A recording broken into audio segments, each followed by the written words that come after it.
حضرت داؤد علیہ السلام کا نام جب بھی آتا ہے تو ذہن میں ایک عظیم بادشاہ، ایک پیغمبر اور ایک صاحب کتاب شخصیت آتی ہے، تینوں چیزیں ایک ساتھ۔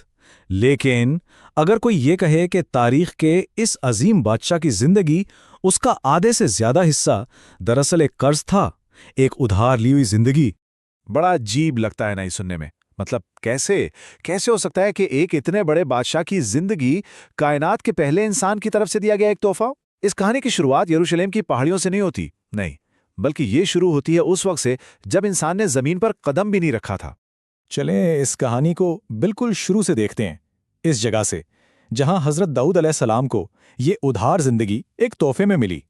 روایت یہ بتاتی ہے کہ حضرت داؤد علیہ السلام کی جو اصل مقدر کی ہوئی زندگی تھی نا، وہ تھی صرف 40 سال، لیکن اس میں 60 سال کا اضافہ کیا گیا، اور یہ 60 سال انہیں ایک بہت ہی خاص ہستی کی طرف سے تحفے میں ملے، جس سے ان کی کل عمر پورے 100 سال ہو گئی۔ تو سوال یہ ہے کہ آخر یہ تحفہ دیا کس نے تھا اور کب دیا؟ اس کے لیے ہمیں وقت میں بہت پیچھے جانا ہوگا، عالم ارواح میں، یعنی روحوں کی دنیا میں۔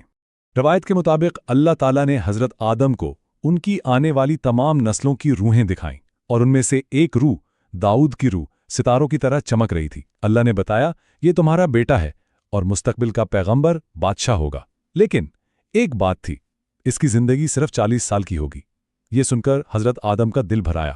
انہوں نے عرض کی، یا اللہ، میری عمر 960 سال ہے، کیا میں اس میں سے 60 سال اپنے اس بیٹے کو تحفے میں دے سکتا ہوں؟ اللہ نے اجازت دے دی، اور پھر یہ معاہدہ، یہ پیکٹ فرشتوں کی گواہی میں لکھ لیا گیا۔ اور یہاں کہانی میں ایک بہت ہی دلچسپ موڑ آتا ہے۔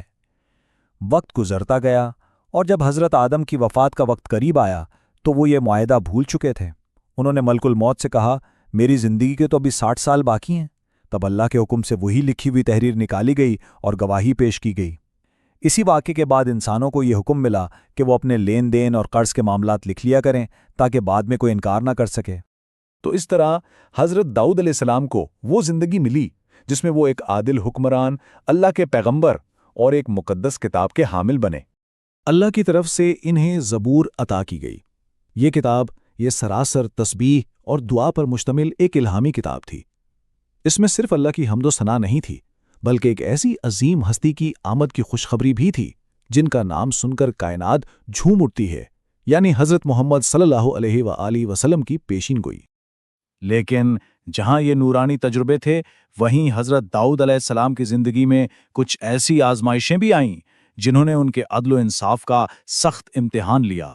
سوچئے، ایک رات وہ اپنی عبادت گاہ میں بالکل تنہا ہیں کہ اچانک 2 اجنبی دیوار پھاند کر ان کے سامنے آ کھڑے ہوتے ہیں۔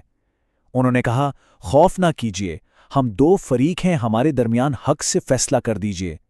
پھر ان میں سے ایک نے اپنے مقدمہ پیش کیا، یہ میرا بھائی ہے، اس کے پاس 99 بھیڑیں ہیں اور میرے پاس صرف 1، اور یہ کہتا ہے کہ وہ 1 بھیڑ بھی اسے دے دوں، اور گفتگو میں مجھ پر بہت سختی کرتا ہے۔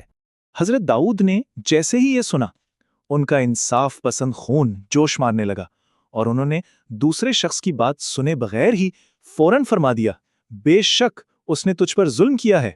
ابھی ان کے الفاظ مکمل ہی ہوئے تھے کہ وہ دونوں شخص اچانک نظروں سے اوجھل ہو گئے، جیسے کبھی وہاں تھے ہی نہیں۔ اور حضرت داؤد کو فوراً احساس ہو گیا، یہ انسان نہیں، یہ فرشتے تھے جنہیں اللہ نے ان کا امتحان لینے بھیجا تھا۔ وہ سمجھ گئے کہ ان سے ایک ایسی لغزش ہوئی ہے جو ایک نبی کے شایان شان نہیں، یعنی دوسرے فریق کو سنے بغیر فیصلہ دے دینا۔ اس احساس ندامت میں وہ سجدے میں گر گئے، اور 40 دن اور 40 راتیں سجدے سے سر نہیں اٹھایا۔ لیکن آزمائشیں ابھی ختم نہیں ہوئی تھیں۔ اسی دور میں اللہ نے عدل و انصاف کے لیے ایک اور معجزہ ظاہر کیا، جسے عدل کی زنجیر کہا جاتا تھا۔ سوچئے، ایک ایسی زنجیر تھی جو آسمان سے لٹکتی تھی۔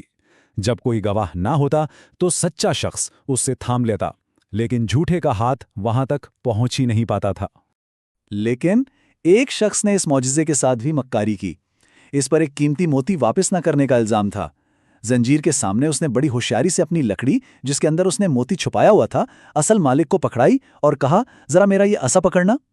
اب دیکھیے، اس وقت تکنیکی طور پر موتی مالک کے اپنے ہاتھ میں تھا نا، تو اس مکار شخص نے زنجیر کو چھو لیا اور زنجیر اس کے ہاتھ میں آ گئی۔ اللہ تعالیٰ کو یہ مکاری بالکل پسند نہ آئے۔ اسی لمحے وہ زنجیر تیزی سے اوپر اٹھی